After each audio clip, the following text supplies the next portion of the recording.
Esta es Aquí y Ahora, iniciativa auspiciada por PAG Law, especialistas en Venture Capital. Sean todos ustedes bienvenidos a esta transmisión. Uno de los artículos más leídos que ha escrito Andrés Benavides se titula El porqué detrás de Codeable. Andrés entiende que antes de transformarse en emprendedor, uno debe tener muy en claro el porqué de esto. Muchos emprendedores jamás hubieran lanzado sus empresas si hubieran pasado una tarde pensando en su verdadero porqué, en su misión. En el 2014, Andrés fue parte del equipo fundador de UTech Ventures. Al día de hoy, UTech Ventures ha invertido en 35 startups que luego han recibido más de $7.5 millones en inversión. Andrés lidera Codeable, una escuela de programación impulsada por Able, un venture studio basado en Nueva York. Previo a Codeable, Andrés lideró Startup Perú, la iniciativa del Ministerio de la Producción que apoya el emprendimiento basado en innovación en Perú mismo. Señoras y señores, dejamos con ustedes aquí y ahora a Juan Pablo Capello y Andrés Benavides. Andrés, muchas gracias por acompañarnos hoy. Gracias, Juan Pablo, a ti por la invitación. Oye, vamos a hablar de todo menos si el pisco es de Chile o Perú. ¿Qué te parece? O sea, vamos a dejar esa conversación de lado y hablar del tecno latino. Me parece perfecto. No creo que es algo que se tiene que discutir, es algo donde la respuesta está clara, pero vamos. Bueno, todo depende de dónde uno está sentado, pero bueno. Andrés, tú sabes, es muy interesante. Yo he hablado ya con Debbie Jaffe de Endeavor, con Greg Mitchell, que maneja un fondo desde Lima. Y lo que me ha llamado la atención, Lima o el Perú, por ser un mercado que hasta hace poco no era tan relevante en el tecno latino, la cantidad de interés y bajadas de esos episodios al podcast mío realmente me ha llamado la atención. O sea, parece que hay mucha gente bastante interesado en saber un poco más de lo que está pasando en el ecosistema tech en el Perú. Y yo sé que tú has sido uno de los pioneros abriendo el sendero, abriendo el camino para los que esta generación de emprendedores del Perú que te están siguiendo. Y nada, me encantaría escuchar un poco lo que ha sido de tu perspectiva la maduración del ecosistema de tecnología, emprendimiento e innovación en el Perú.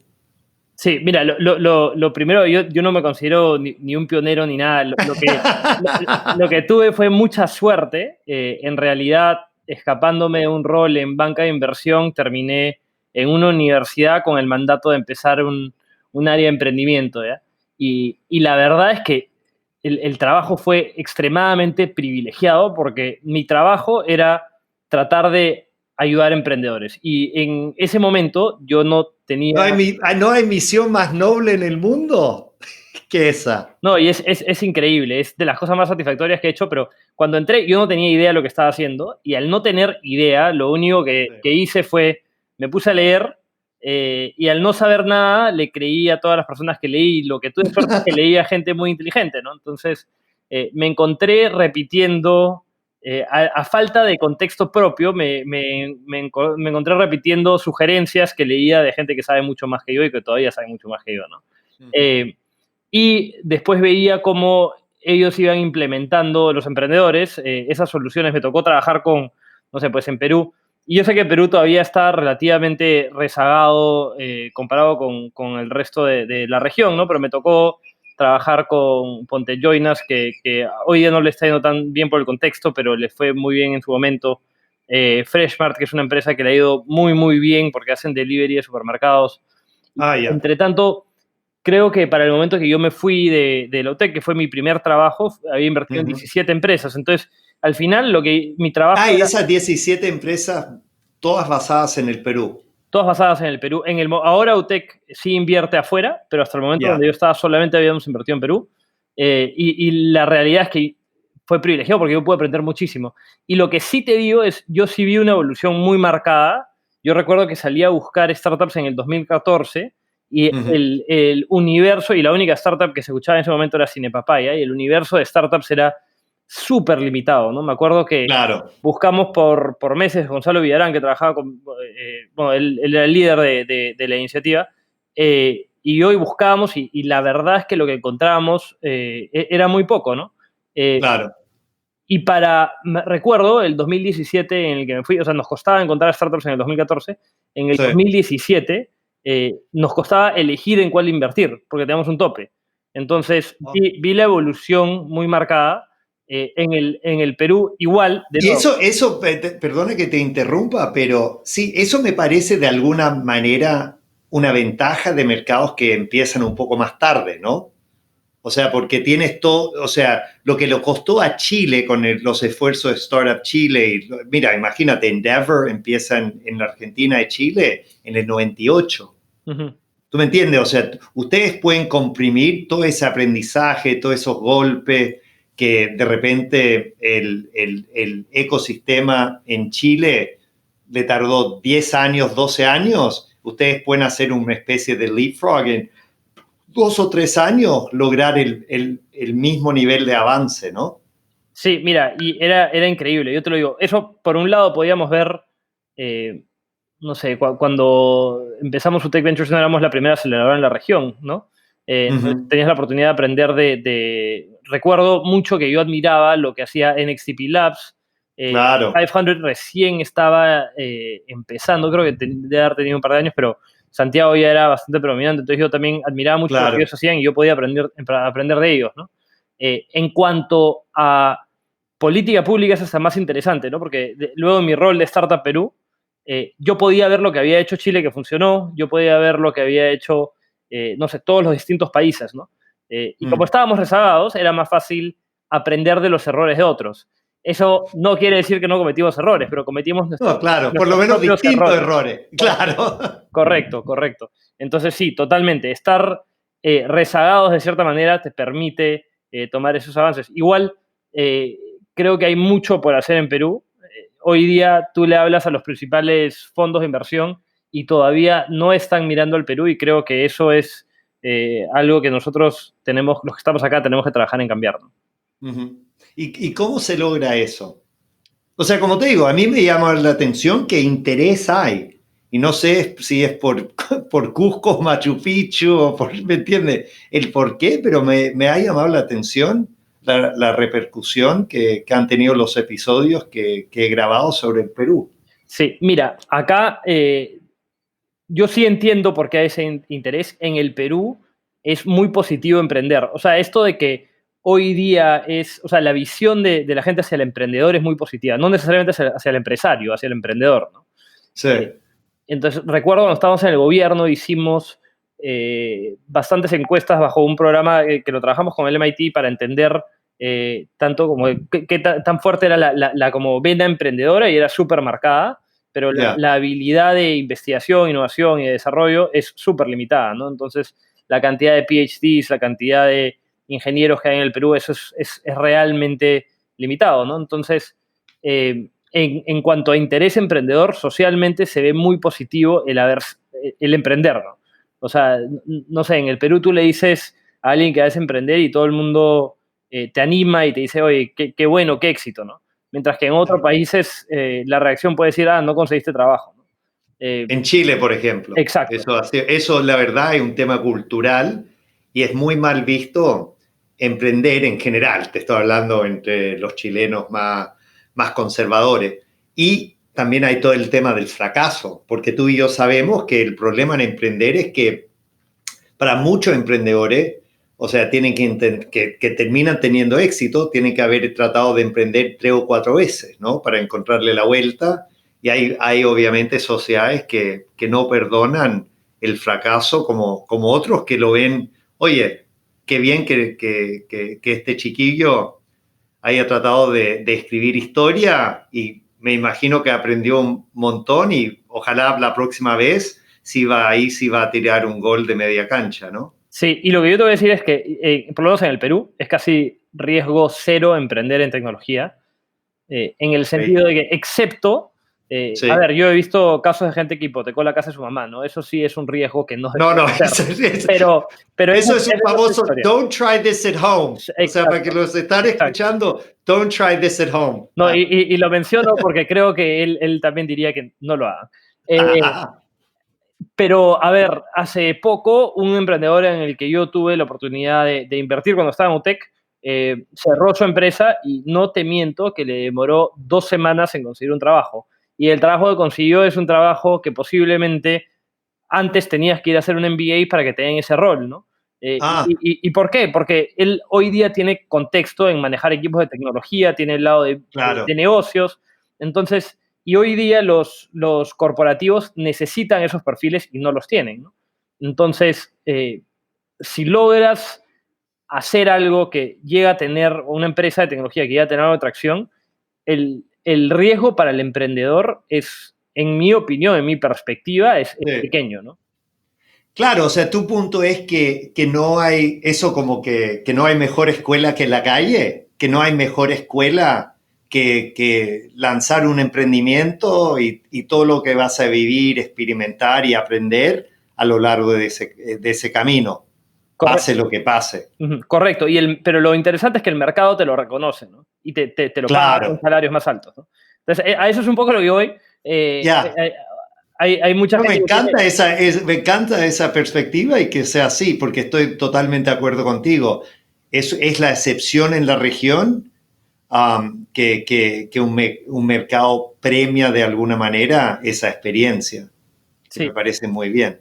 Lo importante es que logres tener algo de tracción, ¿no? O sea, claro. hay muchos, hay muchos emprendedores y hay muchos como lo que sería en inglés wannabe entrepreneurs o entrepreneurs. Claro.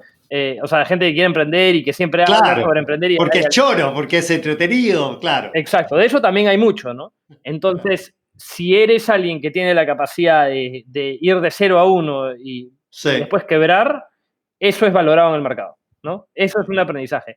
Lo que no va a ser valorado en el mercado es, yo tuve una súper gran idea y me pasé tratando de implementar esta idea por 1 año, pero no implementé nada, ¿no? Eso no es, no es valorado, ¿no? Y creo que eso diferencia en verdad, o sea, y consistentemente lo digo, ¿no? Hay un montón de gente que tiene buenas ideas y la diferencia está en quienes logran llevar algo a cabo, ¿no? Claro.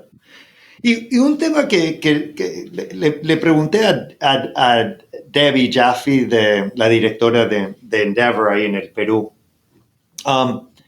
que una razón que yo sí apuesto mucho en el ecosistema, yo fui el abogado de Cine Papaya y conocí a Manuel y Gary casi desde el arranque de ese proyecto, lo seguí muy de cerca.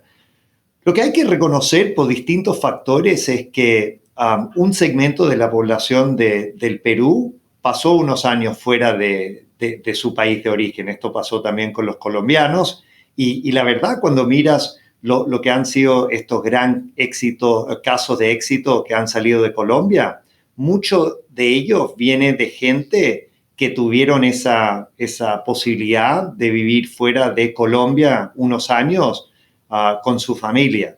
Y también, o sea, es impresionante, en Key Biscayne hay este desarrollo Key Colony, que en un momento hace 15, 20 años atrás, cuando yo me mudé a Miami, era como un recinto tomado por los peruanos que habían vivido ahí un tiempo, se habían vuelto al Perú y a Lima principalmente, pero seguían yendo y viniendo. O sea, mi punto es que hay una masa crítica de emprendedores del Perú que han tenido mucha experiencia viviendo o teniendo casas o yendo de vacaciones fuera de su país de origen. Y o sea, y eso me imagino le da a esos emprendedores una visión un poco más allá que la típica visión del emprendedor que nunca ha salido de su país de origen. No, sin duda, ¿no? Y poder ver distintas realidades ayuda. Claro. Y poder saber que el mundo es más grande que Perú. O sea, sí. Parece lógico, ¿no? Pero consistentemente veo, la clásica es que es un emprendedor que quiere una empresa para Lima, ¿no? Claro. Y eso está bien y hay espacio para eso, pero no es el tipo de emprendedor que va a ser, va a levantar capital de venture capital posiblemente, ¿no? O sea, Sí. Y no es Perú para el mundo, ¿no? Es Perú para Perú nomás. Claro. Y eso creo que la gente que ha vivido en otros lugares, que ha tenido exposición a otras culturas, se dan cuenta de que estando en Perú puedes llegar a tener un impacto más grande, ¿no? Entonces, sí, sin duda hay un valor de esa gente que ha tenido experiencia en otros lugares, pero a ver, no creo que sea un prerequisito, ¿ah? No, eso sin lugar a dudas, claro. Pero es algo que para mí va enriqueciendo el ecosistema, ¿no? Porque tiene gente, porque, mira, el problema en Chile ha sido un poco el opuesto, de que a Chile hasta hace poco le iba tan bien que el gran problema en Chile era el famoso ¿pa' qué? Cuando, o sea, el emprendedor chileno decía, ¿para qué me quiero salir de Santiago? ¿Para qué? ¿Para qué? Estamos muy bien acá. O sea, no tenemos que preocuparnos de nada. Era como demasiado cómodo, ¿no? Y como decía mi mamá a veces, hay que ponerle, no sé, agujas al nido, ¿no? Para que el pajarito Sí, aprenda a volar. correcto. Y yo creo que eso mismo es algo, a ver, al inicio yo no entendía tanto, se criticaba mucho de que los emprendedores en Perú no tenían esa visión de querer salir afuera Ya. y yo no lo reconocía tanto porque decía, oye, tienen las ganas de sacar algo adelante, tienen que empezar en algún lado, está bien que empiecen en Perú. Sí. Pero ahora, en retrospectiva, me doy cuenta, oye, en realidad si quieres ir por algo de tamaño, de impacto Sí. regional, que todos en teoría quieren, tienes que rápidamente mirar hacia afuera y entender de que Perú no es lo único que hay, ¿no? Eso es algo que yo creo, te soy totalmente honesto, que ya ha calado, ¿no? Hoy día Sí. estoy viendo emprendedores, a ver, a mí me tocó empezar esta aceleradora que se llama Tech Ventures y Claro. hoy día como que por diseño los emprendedores ya les está yendo relativamente bien y ya están pensando en abrir México, ¿no? Muy rápidamente, ¿no? Entonces, eso es algo que yo no veía cuando yo inicié, yo no empujaba tanto, ¿no? Porque les decía, oye, Claro. mejor tengo una operación estable en Perú. Y hay un balance, hay un punto intermedio, porque lógicamente tienes que tener una buena operación antes de tratar de escalar, ¿no? Pero sí ya veo más hambre de esas ganas de querer ir. Y parte de esto, y creo que Sí. es una de las claves, es que tienes que tener algún ejemplo de alguien que ya empezó a hacerlo, ¿no?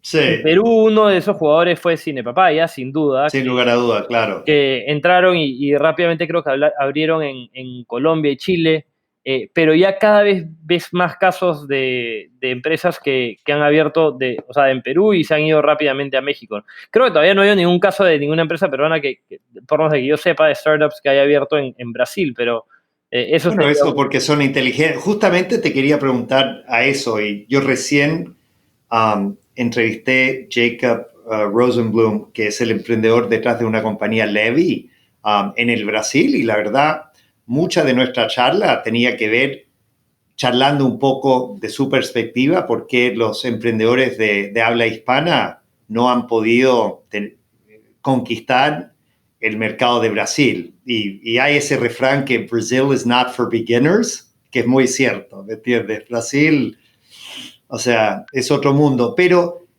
una cosa que sí me parece una tendencia que estoy viendo, y hay hasta un par de fondos que están enfocados en un poco la estrategia de la Alianza del Pacífico, ¿no?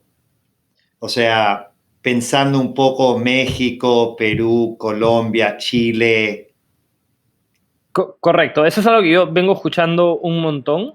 Sí. Confieso que yo no sé si es la estrategia correcta. Y lo de Brasil, estoy parcialmente de acuerdo, pero después... Sí, hablemos un poco de eso, hablemos de Brasil y ahí luego hablamos de la Alianza del Pacífico. ¿Cuál es tu perspectiva sobre Brasil? Mira, ha variado mucho. A ver, yo hablé hay dos personas que han influenciado mucho mi opinión en esto. Una de ellas es Courtney McColgan de Runa. Entonces, como contexto, Courtney está casada con un peruano, Ya. pero emprendió en México y se regresa todos los fines de semana a Perú. O sea, hace commuting entre Lima y Ciudad de México, ¿no? Bueno, me la tienes que presentar. Me encantaría invitarla al podcast para tener el compare and contrast del Perú y México. Podría ser muy interesante. Mira, y ella de frente me dijo, Perú no tiene el tamaño suficiente, si vas a hacer algo lo haces de frente en México, inclusive el siguiente mercado que piensas es Brasil. Entonces ella empezó en México y abrió Brasil a pesar de vivir en Perú, ¿no? Entonces, a ver, eso según ella, de nuevo, esos mercados no son suficientemente relevantes de cierta manera, ¿no? Yeah. Hay emprendedores que, o por lo menos no son los más grandes, ¿no? Y no los que deberías enfocar. Y después, otra persona que me ha influenciado en cómo pienso eso es, bueno, David Vélez, que siendo colombiano armó Nubank en Brasil. Sí, claro.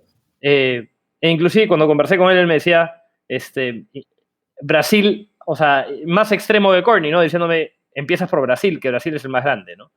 Claro. Porque si no, te van a ver alguien, si tienes una buena idea interesante que no haya sido ejecutada en la región, alguien en Brasil te va a ver, lo va a hacer y va a levantar más capital. Claro. Y va a ir más rápido que tú. Entonces, a ver, son cosas que jalan las creencias que yo tengo, porque yo sí creo que puedes emprender de nuevo de Perú para el mundo, pero sí creo que tienes que pensar mucho en tratar de, si vas a tratar de ganar en la región, que es lo que yo creo que si quieres ser... ir por el camino de levantar capital y fondos de capital emprendedor, creo que tienes que pensar estratégicamente en cuáles son los mercados más grandes, ¿no? Claro. Porque sí hay una función de que el mercado determina qué tan grande puede ser, ¿no? No, y hay también otro factor que hay que tomar en cuenta, que $1 de venta, $1 de ingreso, no es valorizado por el mercado lo mismo si ese es $1 vendido en el Perú o si es $1 vendido en Brasil. O sea, si una compañía llegara a vender $10 millones al año en el Perú, no sé, vale 30 millones, 20 millones de dólares. Esos mismos $10 millones vendidos en Brasil, esa empresa de repente vale 40. Y curiosamente, esos mismos $10 millones vendidos en los Estados Unidos, esa empresa puede valer 60 o 70. ¿Tú me entiendes? O sea, o sea, no es solamente el porte del mercado, pero hay que reconocer de que, o sea, la misma cantidad, y es curioso porque $10 millones vendidos en el Perú, de repente tienes una cuota de mercado altísima, ¿me entiendes? Y esos 10 millones, eres un cero a la izquierda en Brasil. En los Estados Unidos ni siquiera existes. Correcto. Pero es curioso también como uno tiene que entender lo que yo llamo Venture Math. Hasta he publicado un artículo en LATAM sobre Venture Math. Y me sorprende mucho cuando yo hablo con emprendedores, que hay muchos emprendedores que son emprendedores sofisticados, pero que nunca han pensado en eso, cómo los fondos y el mercado va valorizando empresas. Sí, totalmente de acuerdo, ¿no? Y ahí es donde empiezan... si empiezas en Perú, tiene que haber una razón para que empieces en Perú y después tienes que pensar estratégicamente cuál es el mercado. Y si me vas a decir que vas a ser el líder en la región, una de las formas que te voy a creer es si lideras Brasil, ¿no? Lógicamente. Claro. Entonces, esa es otra de las cosas a considerar, ¿no? Pero, a ver, habiendo dicho eso, creo que la jugada de empezar en Perú y en México te puede funcionar bien. Lima, a ver, más que pensar en países, a veces yo pienso en ciudades, ¿no? Lima es una ciudad bastante grande, ¿no? Y se puede empezar por ahí. Claro. Sí, entonces, hoy día la estrategia de decir Alianza del Pacífico es interesante, pero, de nuevo, creo que hay un mercado muy interesante en Brasil que todavía... yo he escuchado lo mismo que tú me dices, beginner, o sea, no es para beginners, pero también... Sí. Y también he escuchado de que tienes que ser brasilero, pero, a ver, hay gente que ya ha probado que eso no es del todo verdad, ¿no? Sí. Y al final es el mercado más grande, es donde más dinero va a ir. Entonces... Y una pregunta, Debbie de Endeavor hizo una observación interesante. Yo le dije, bueno, ella dijo casi como, oye, déjame tratar de vender el Perú para los emprendedores internacionales, porque también, o sea, tú estás mirando esto de la óptica de los emprendedores del Perú y de Perú hacia el mundo, ¿no? Pero también hay el otro fenómeno, ¿no? Donde tienes emprendedores internacionales que están viendo dónde o hacer crecer su empresa Y ahí obviamente tienes los emprendedores regionales que se están saliendo de Chile y nada, de repente están buscando otro mercado y de repente piensan en el peruano, el mercado de Lima, como tú bien dices. Y después tienes a veces emprendedores internacionales que están ocupando, o sea, que quieren venir hacia América Latina y quieren un mercado, de repente, que no sea México o Brasil, como un mercado de prueba, mientras ellos van conociendo mejor las idiosincrasias de hacer negocios en la región. O sea, ¿te parece que el Perú o Lima puede ser un mercado interesante para esos dos tipos de emprendedores? Mira, sin duda, de nuevo, Lima es una ciudad de 10 millones de personas, ¿no? Entonces, sí, claro. Eso ya te hace... Yo creo que cada vez más tenemos que pensar en tamaño de ciudades más que en países, ¿no? Y eso hace Lima una ciudad importante. Además, tenemos el privilegio de que nuestro país ha estado, o sea, Perú ha estado bastante estable económicamente. Sí. Y eso yo no veo cambio futuro. O sea, espero que no cambie totalmente. Claro. Lógicamente, esta crisis del COVID genera bastante estrés, pero igual Perú está muy bien posicionado en la parte económica para manejarlo, ¿no? Entonces, por ese lado, creo que dentro de Latinoamérica, sin duda, es importante. Y es interesante para emprendedores en el sentido de que todavía hay poca penetración en cuanto a un montón de servicios, entonces la competencia no es tan grande, ¿no? Sí creo que es interesante para poder entrar a Perú, ¿no? Inclusive yo tuve el privilegio de empezar un programa que lo llamé tal vez mal llamado Startup Perú Plug, que era para ofrecerle dinero a emprendedores que querían venir a abrir oficinas en el Perú, ¿no? Que era como parecido a como Startup Chile. Tal cual. Un poquito, a ver... Ojalá mejor pensado. Ya, qué bueno que lo dices tú y no yo, pero ya. Claro. La lógica que hicimos fue, nosotros queremos, o sea, es nuestro deber generar impacto en el país. Y no podemos decir que el tema cultural, porque a diferencia de Chile y son otras realidades, el tema emprendedor ya es muy latente, ¿no? Entonces, yo no podría decir que por un impacto cultural era suficiente. Entonces, tratamos de diseñar un programa que en lo que hacíamos era la misma cantidad de dinero, como $40,000, $50,000, pero para que empiecen operaciones y generen ventas, ¿no? Entonces, muy enfocado en como expansión de mercado en etapa en crecimiento. O sea, un poco más scale-up que startup. Correcto. No era una... tendrías que tener un mínimo de ventas en tu país para ya poder escalar. Y porque lo que nosotros veíamos de nuestra experiencia y viendo con los emprendedores peruanos, y de nuevo, yo de los emprendedores que había invertido, te puedo decir que como 4 o 5 habían pasado por Startup Chile, y la reacción fue, iban, se pasaban los 8 meses ahí, y al 9º mes que podían regresar, se regresaban. Y no habían montado operaciones. En muchos casos, más preocupante que eso es que ellos habían perdido enfoque, entonces había sido un net negative para todos, ¿no? O sea, para Chile como país, en mi opinión, tal vez porque recibieron, no sé, mentorías, entre otras cosas, de esos emprendedores, pero no sé si las valgan a ese nivel de costo. Y lo otro es que el emprendedor se había alejado de la operación que tenían en este caso en Perú. Entonces tratamos de hacer algo donde, oye, el fundador tiene que venir, ya no me acuerdo ni siquiera cuántos días es, pero no era un periodo muy extenso, tenía que venir una cantidad de veces. Y la expectativa que teníamos era de que, ponte a los 3 meses o 4 o 5 o 6 meses, ya no me acuerdo exactamente, esté vendiendo y se le da parte de los siguientes desembolsos de dinero en función a si había logrado la primera venta, entre otras cosas. Nosotros asumiendo de que si una empresa empieza a generar ventas, no se va a ir. Entonces, si genera ventas... Correcto. Entonces, con la lógica de armen operaciones, generen empleo en el Perú y todos los impactos relativamente secundarios y menos medibles de generar mentorías y esas cosas, era un plus, pero no era el enfoque más importante del programa, ¿no? Claro. No, me parece muy interesante.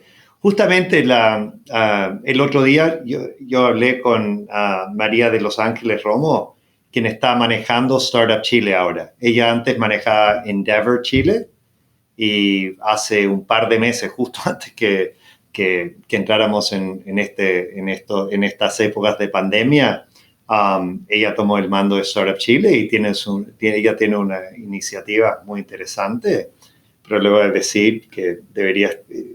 ¿Cómo se llama eso? Startup Perú Plug. Sí, mira, te voy a ser totalmente realista, que creo que no le he hecho seguimiento porque yo me fui justamente antes de que empiece la primera promoción y no le he dado seguimiento de cómo ha ido el programa, pero esa era la intención. Está perfecto. Pero en intenciones hay muchas cosas. La verdad que no le he dado seguimiento. Pero, habiendo dicho eso, sí. y siendo yo creo que bastante crítico de Startup Chile, el impacto que ha tenido Startup Chile en la región de generar la importancia al tema de emprendimiento es fenomenal, ¿no? O sea, y hay que reconocer de que me saco el sombrero a Kristen Shea, que fue el autor intelectual en el 2007 de haber lanzado eso y haber logrado que no solamente el gobierno le apoyara, pero acuérdate, en Chile hemos tenido gobiernos de centro derecha y centro izquierda.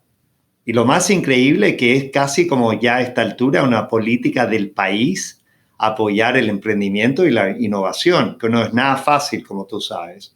O sea, es una cosa que a un gobierno se le ocurra una iniciativa como esta, pero que una serie de gobiernos la siguen apoyando a lo largo de casi 15 años. Muy notable. Eso es fenomenal y es una de las cosas de las que sufren muchos países que no tenemos continuidad hacia las políticas que se hacen, ¿no? Lo que yo veo, de nuevo, es fenomenal porque además ha empezado a abrir la puerta a que en Perú se hable. Mira, el programa de Startup Perú no puede estar más copiado en Startup Chile, inclusive el nombre es el mismo, ¿no? Una de las críticas que teníamos nosotros era, oye, ¿por qué no se les ocurrió otro nombre, no? Como ya es poca creatividad. Además está mal llamado Startup Perú en nuestro caso porque Startup Perú terminó englobando todos los concursos relacionados a emprendimiento del programa Innovate Perú, que era como la agencia de innovación en el Perú, que todavía creo que no es agencia, pero bueno, va en ese camino. Entonces, a ver, lo que ha hecho Startup Chile, un impacto fenomenal para la región y eso que tú decías, ¿no? Como el empezar tarde te permite ver qué cosas han hecho bien, qué han aprendido y es súper injusto criticar un programa cuando yo pude ver todo lo que ellos, o sea, aprender de ellos, inclusive yo hablé con ellos antes de hacer algunos cambios en Startup Perú. Pero sin duda, o sea, ese es uno de los beneficios de, como tú decías al inicio, estar relativamente rezagado. Bueno, y hablando un poco de la evolución del Perú de los últimos años y dónde está parado ahora, me ha llamado la atención también que de una manera bastante más acelerada que, por ejemplo, en Chile, has visto la creación de unos fondos locales, ¿no? De capital de riesgo y grupos económicos tomando algo de interés en este nicho de mercado.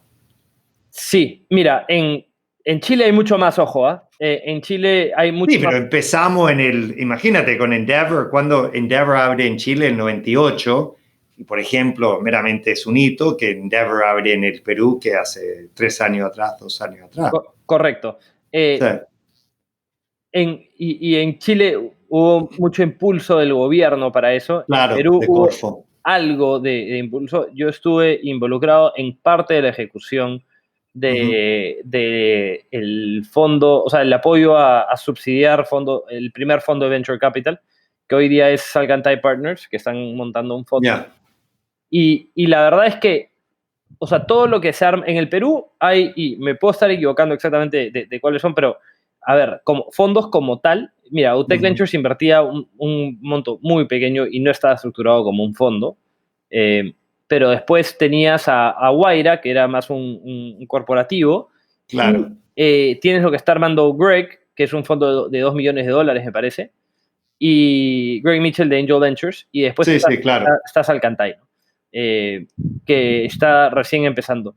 Entonces, empieza a ver, lo que ha habido mucho es inversión ángel, eso sí se ha dado bastante. Pero dentro de todo, yo no creo tanto, y puedo estar equivocado, pero que sea tan necesario tener un fondo muy grande a nivel local, porque creo la importancia, y escuchaba tu conversación con Greg, que mucho de lo que hacen los fondos locales es logran atraer otros fondos de capital de otros lugares, ¿no? O sea, por ejemplo. Claro, es la validación, ¿me entiendes? O sea, imagínate si tú eres NXTP. O sea, todas las particularidades culturales, regulatorios, laborales del Perú, bueno, o sea, nunca se van a poder empapar y sentirse cómodos con eso. Si saben que tú, por ejemplo, que juegas de local y conoces el mercado, te sientes cómodo con la manera que la empresa está operando, bueno, es como normal que se van a apoyar en tu criterio en esa toma de decisión, ¿no? Correcto. Entonces, eso creo que es parte del valor. No Sí. creo que se necesiten muchos más fondos de capital emprendedor. No creo que haya el volumen de empresas, pero sí creo que es valioso de que existan y creo que es súper valioso lo que está armando Salcantay en Perú. Lo que está armando Greg me parece fenomenal. Yo con Greg tengo mucha cercanía. Nosotros dos... la realidad, Greg dice que yo empecé el blog con él, pero en verdad Greg es el que empuja el barco, ¿no? Pero el trabajo que están haciendo es fenomenal. Ellos están asumiendo un riesgo brutal en lo que han armado y están empezando en algo que la mayoría de gente no cree, ¿no? Y yo estoy convencido de que van a poder tapar muchas bocas, ¿no? Sí. Pero sí, yo con eso creo que ya tenemos, o sea, cumple la función de validar, ¿no? Entonces, veo bastante valor en lo que están armando tanto Greg como Salcantay. Ya. No, y un tema que sí toqué con Greg, pero me encantaría tu perspectiva es, tú nombraste a Wayra, o sea, el tema de los fondos privados, ojalá con algo de apoyo del gobierno. Hay el tema del Corporate Venture Capital, donde tienes compañías como Telefónica con su iniciativa de Wayra. Cemex, por ejemplo, tiene ya Cemex Ventures. Entiendo que en el Perú hay un par de grupos económicos, grupos industriales, que sí se han empezado a apoyar y ser un jugador dentro del ecosistema local. ¿Es así? Sí, estamos empezando a ver, uno de los primeros actores es de Credicorp, que es parte del banco más grande del Perú. Han empezado Créalo, y en Créalo están invirtiendo y comprando startups, ¿no? Hasta donde yo tengo entendido. Y eso es súper valioso porque permite a que hayan exits, por un lado, y además hay otra fuente de financiamiento, ¿no?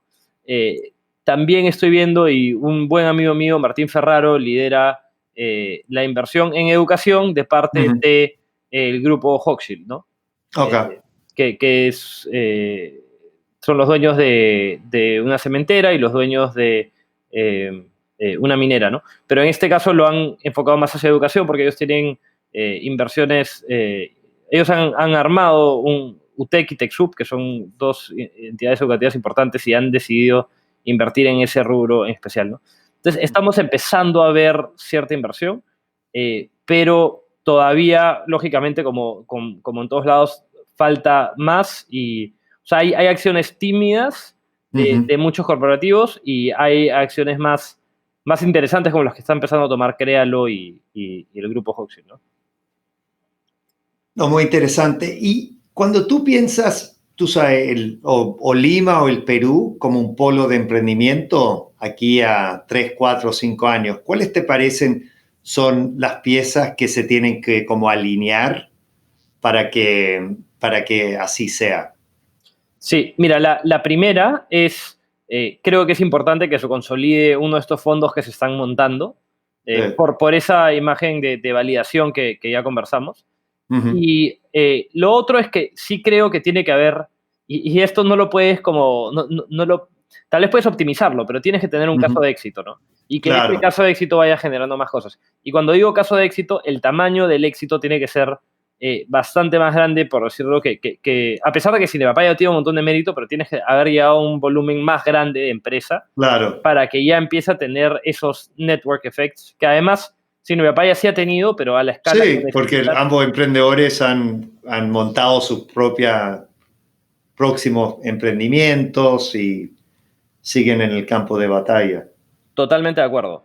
pero para tener el nivel de que ya digas, oye, Perú se vuelve un polo de innovación, necesitas tener lo que ha pasado en Colombia, Claro. Que sin duda hay un impacto muy grande de parte de Rappi, ¿no? Entonces, eso es, y no puede, el problema es que no puedes, tipo, nadie puede controlar eso más que los emprendedores que tienen que salir a trabajar. No, y mira, en Chile hata, o sea, llevan casi 20 años a la espera de un caso así. O sea, eso es la realidad, que es algo que al fin y al cabo uno no controla. Sí, correcto. Entonces, para mí lo que tenemos que esperar es que sí, se consoliden los fondos de Venture Capital que se han empezado a armar, y por lo menos uno, y dos, esperar ese caso de éxito que es una cierta de variables que no tienes control y hay un nivel de suerte, ¿no? Oye, amigo mío, me ha dado tanto gusto hablar contigo. No me cabe duda que lo mejor está por delante para el Perú y para el ecosistema de tech y de emprendimiento en el Perú. Y yo muy contento haberte conocido y haber podido compartir este espacio. Cacho que, o sea, con pioneros y con líderes como tú, no me cabe duda que lo mejor está por delante. Oye, una última pregunta antes de concluir. ¿Qué mensaje le quieres pasar a los hinchas del Tecno Latino aquí ahora para que mantengan el optimismo y la fortaleza en estos momentos difíciles? Mira, para mí es que justamente en una época como la que estamos viviendo ahorita, los roles que tomamos los que estamos involucrados en tecnología, emprendimiento e innovación son más importantes. Poder salir adelante de una situación como la que estamos viviendo con esta crisis del coronavirus, son los emprendedores los que pueden hacer soluciones, y siempre lo son, pero hoy día es más importante su función de crear soluciones que mejoren vidas, ¿no? Y creo que estamos en una posición privilegiada porque justamente los emprendedores y los involucrados en tecnología son los que pueden actuar más rápido y pueden hacer más soluciones de acorde a la realidad que estamos viviendo. Entonces, que su trabajo es más importante hoy día y que dentro de todo es un panorama interesante para sacar cosas nuevas en la región. Amigo, lo único que quedó en el tintero fue quién va a preparar el pisco sour cuando nos veamos en carne y hueso. Pero por ahora te mando un fuerte abrazo virtual y espero poder charlar juntos pronto. Dale, buenísimo, Juan Pablo. Te agradezco un montón la invitación de nuevo. Este fue otro programa de Aquí y Ahora, auspiciado por PAG Law, especialista en Venture Capital. Hasta pronto.